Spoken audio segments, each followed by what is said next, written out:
Então te falaram que Jesus tocou no esquife. É isso? Procede, Arnaldo. Hoje a gente vai falar de polêmicas cristãs e esse é o vídeo parte 3, ok? Vamos lá.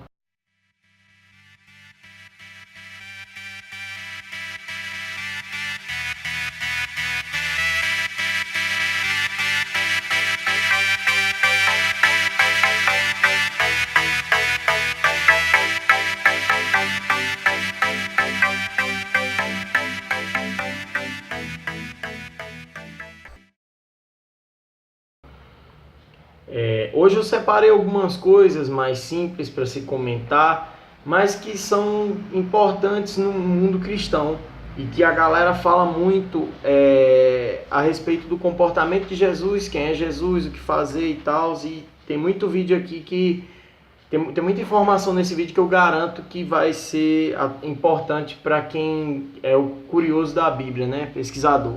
Então vamos lá. A primeira coisa que eu separei aqui, tocar no esquife. Os escritores falam que quando Jesus foi ressuscitar a criança, a comitiva vinha, né, com uma viúva e ela tinha um filho e esse filho tinha morrido e no momento em que a comitiva vai saindo, né, para ela enterrar o filho dela, elas se deparam com Jesus e muitas pessoas pregam que Jesus tocou o esquife.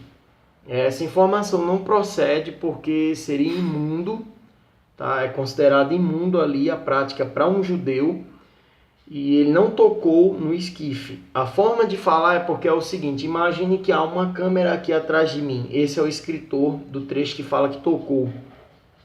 Se ocorre uma situação na minha frente em que eu intervi e alguém reagiu a essa intervenção, normalmente espera-se que eu toquei ou me expressei de forma muito próxima e direta àquela pessoa. Então a forma que o escritor coloca ali denota justamente isso, que ele estava atrás, a visão dele estava atrás da pessoa de Jesus. Por isso que ele fala, ele tocou o esquife, ele não tocou, não podia tocar. Tá? É a primeira problemática que eu trago hoje. Segunda problemática, e essa é bem legal. As pessoas pensam que Jesus é um arrogante, um ignorante, pela forma como ele se expressa num trecho da Bíblia que diz o seguinte: deixe que os mortos sepultem os mortos.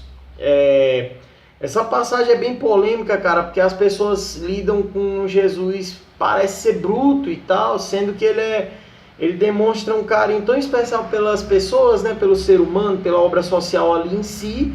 E quem olha pensa que ele é um cavalo, né? Tá equivocado, cara. Por quê?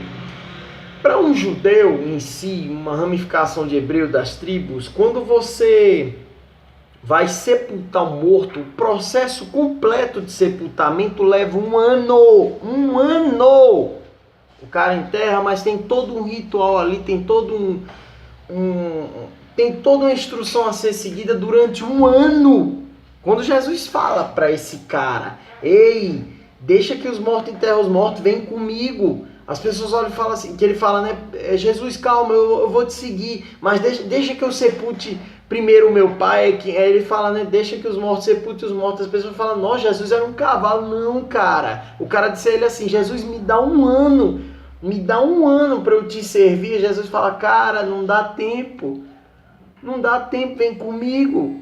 Vem agora, eu preciso de você agora, entendeu? E na real foi essa a forma de se expressar de Jesus. Eu quero você agora, cara, não tem como esperar um ano, pode ser tarde demais, entendeu? Uma curiosidade, na verdade, depois você pesquisa, que eu trouxe, esse vídeo vai ser até mais curto que o normal, a respeito das pragas do Egito.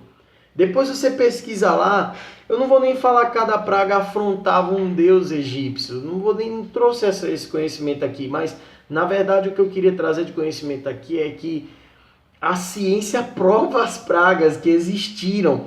É curioso, depois pesquisa que você vai ver, saiu um documentário que eu vi na Discovery Channel um dia desse, e eles falavam de uma maneira científica a respeito daquelas pragas e eles provam que existiram, mas eles falam que é um evento centenário, a cada 400 anos ou até 800 aquelas águas poderiam apresentar o que ocorreu e etc. Então, assim, depois pesquisa bem, é só a título de curiosidade. É bem curioso, a ciência reconhece as 10 pragas que ocorreram no Egito, tá? Uma outra coisa que fala de Egito é a respeito de Moisés, que quando é direcionada a voz que vem do alto e fala assim: ei, tira a sandália dos teus pés, que onde você está pisando é terra santa. Aquele trecho é engraçado e curioso, porque quem olha e fala assim: ô mano, que ignorância é essa da parte de Deus, velho? Pedir para tirar uma sandália, pra quê? Só que os estudiosos afirmam que aquela sandália continha os símbolos egípcios e ela era uma sandália da época de que ele ainda era do Egito, uma sandália da realeza.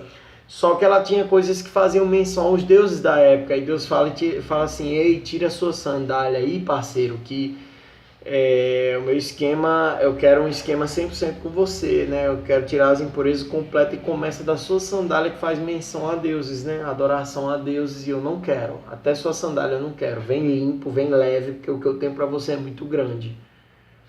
A título de curiosidade, tá? O que eu tô falando, se você não crê em Deus, mas serve como título de curiosidade, de conhecimento. Foi assim a forma de se expressar, tá? Vou falar de Filemon também, de leve. O Filemon é massa, cara. Eu não vim falar da pessoa de Filemon, eu vim falar de um acontecido. É estranho, não é, velho? Deus chegar pra alguém, é como se fosse assim, Deus chegar pra você e falar assim: você vai ter que entrar naquele avião da TAM, o avião que caiu. É muito estranho falar, você vê como que Deus direciona alguém para um lugar onde vai ocorrer uma tragédia, né? Diz que o Filemon, quando ele volta para sua terra a mando de Deus, através das palavras do homem, ele volta e ocorre um terremoto na região. Terremoto grave que destruiu a cidade para onde ele voltou, para o seu Senhor. A título de curiosidade isso, tá?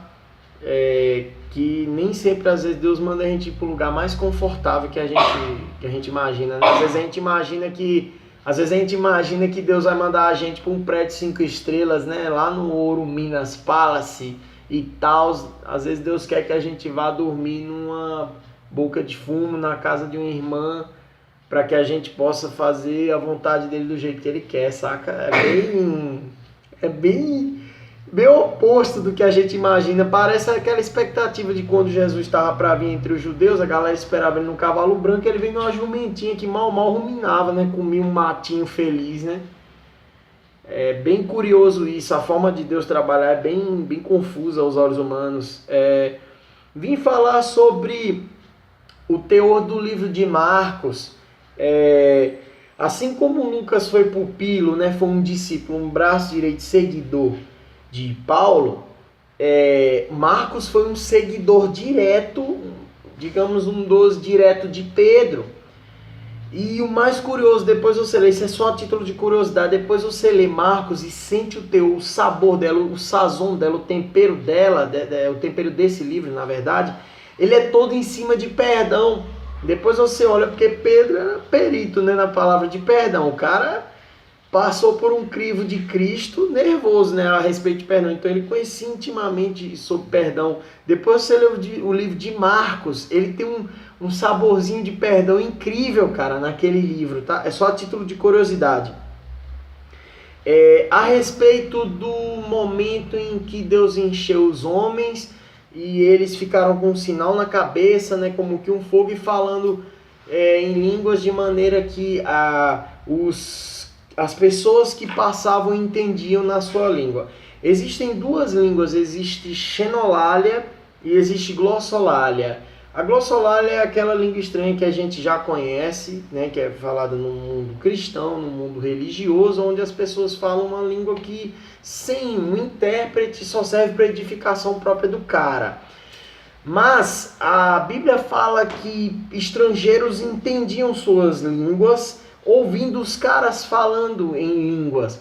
Aquela ali se chama xenolalia. A xenolalia é a capacidade ultra científica que Deus deu àqueles homens. Ele se apoderou daqueles homens e deu a língua àqueles homens segundo cada região. Então isso quer dizer que um asiático que passou no lugar, ouviu na sua língua, através de um cara que não entendia nada de chinês, estou dando um exemplo, falando chinês nitidamente com ele, falando, ó, Deus manda que você faça isso, se arrependa dos seus pecados, é necessário mudar e tal. Isso é a Xenolale, isso foi o que aconteceu com aqueles homens que tinham um sinal na cabeça, estilo como que fogo. Eles falaram na língua regional de cada cidadão que passou naquele lugar cosmopolito, tá? Que fique a título de curiosidade. Falar um pouquinho de Isaías. O livro de Isaías, cara, ele tem muito senso comum judaico, muito cuidado, tá, com ele. Aquele trecho, vou dar um exemplo, porque Deus Deus é o criador do bem e do mal. Tome cuidado ao ler aquilo ali, tome cuidado ao ler o resto da Bíblia, porque o livro de Isaías é o mais fidedigno, tá? Ele é o livro que, nos manuscritos do Mar Morto, os papiros dele são os que apresentam a maior paridade, a maior originalidade, tá? Não tem acréscimos de preenchimento e tal, ele é o certinho, ele é o livro mais certinho da Bíblia. E tomem cuidado, porque ele tem muito senso comum judaico. Um deles é aquele do "e Deus criou o bem e o mal". Cara, aquilo ali não é verdade. O escritor, o autor daquele trecho ali, ele na verdade quis dizer o seguinte, que Deus detém o governo na palma de sua mão de todas as coisas, entendeu? Que estilo assim, o bem e o mal tá palpável a ele, que ele pode tomar uma ação a hora que ele quiser, nesse sentido assim de força, de domínio, tá? Toma cuidado quando lê aquilo, porque senão você vai achar que Deus é um masoquista, e não é, quando na verdade ele é extremamente santo e preocupado com o ser humano, e respeita muito o ser humano. Eu vou falar disso logo aqui embaixo, tá? Vou pular um tópico aqui e vem isso aí que eu vou falar a respeito do quanto que Deus respeita o ser humano. Em penúltimo, vamos falar de Jonas. Cara, o livro de Jonas é um dos livros mais estranhos, se você for entender ele no sentido literal do que está lá. Jonas, cara, ele não desobedece à voz do próprio Deus por acaso. Tem gente que acha que ele foi um playboy rebelde. Não, velho.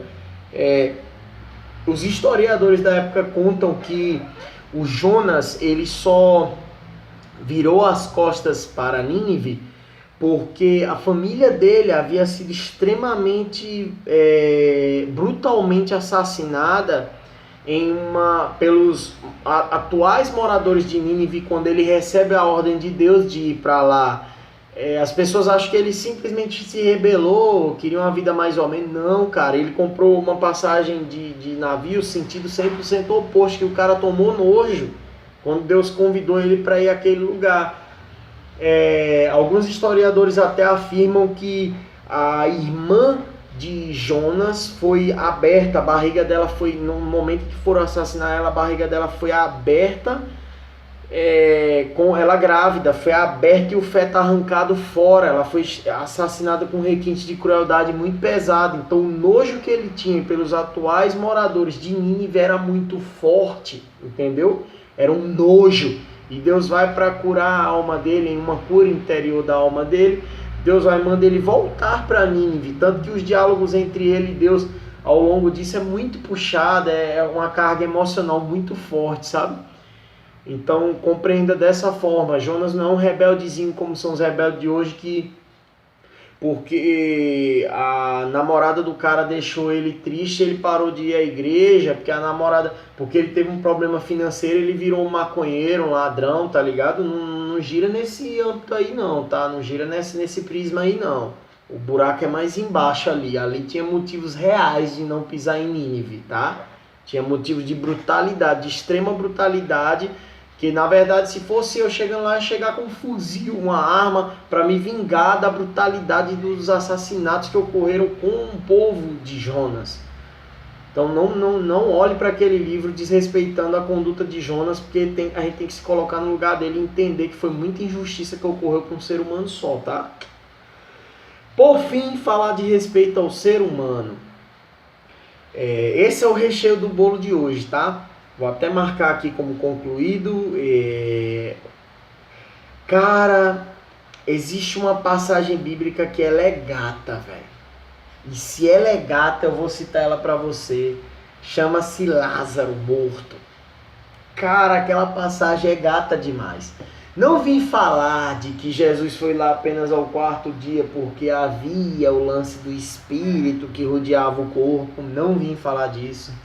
Não vim falar que ao quarto dia poderia ocorrer daquela hibernação que ocorre com os seres humanos, né? Que é raro, mas ocorre, do cara hibernar, estilo urso, tem isso. Já ouvi relatos científicos, né, a respeito disso. A medicina fala sobre isso. Não é isso. Vamos falar de cultura judaica que o sentido fica mais gostoso. Na cultura dos judeus, quando alguém morre, existe um processo no luto chamado Shivá, que é um processo onde o judeu comumente ficou sentado num tamborete baixinho ou no chão, e ele fica velando, não é velando estilo rezando pela alma, não, é um momento de dor dele, ele fica ali e tal. E o que é curioso é que a Bíblia traz muitos detalhes lindos a respeito daquela passagem onde Cristo aparece para ela. A Marta primeiro o recebe e em seguida a Maria toma conhecimento de que ele está lá, ela se levanta, a Bíblia fala que ela levanta-se e corre. Os judeus que estavam ao redor dela, vendo aquilo, acham que ela está correndo em direção ao sepulcro para chorar amargamente. Ai, meu Deus, meu irmão, né? Ficar lá no sepulcro chorando. Cara, os dados desse momento são extremamente lindos. Vamos lá. O que é gostoso de ver nessa passagem? A primeira parte, que Maria levantou-se. Então, indica que ela estava no processo de Shivá sentada ao chão. E eles vestem uma roupa bem simples, sabe? Um momento ali de dor. É bem curioso esse momento deles. Mas o que mais me deixa feliz nessa passagem é o nível de respeito de Jesus como ser humano. Quando ela se levanta e corre até ele, na verdade Jesus respeita muito o ser humano. A regra de xadrez que o judeu determinou para ele é que no momento de luto de um judeu, ele só pode receber o dia da consolação, do conforto, ao quarto dia. Então Jesus, quando ele morreu, não podia visitá-la antes, porque ela não recebe ninguém, o judeu não recebe ninguém. No quarto dia é o dia de visitação para confortar a pessoa que foi vitimada pela perda do seu ente querido.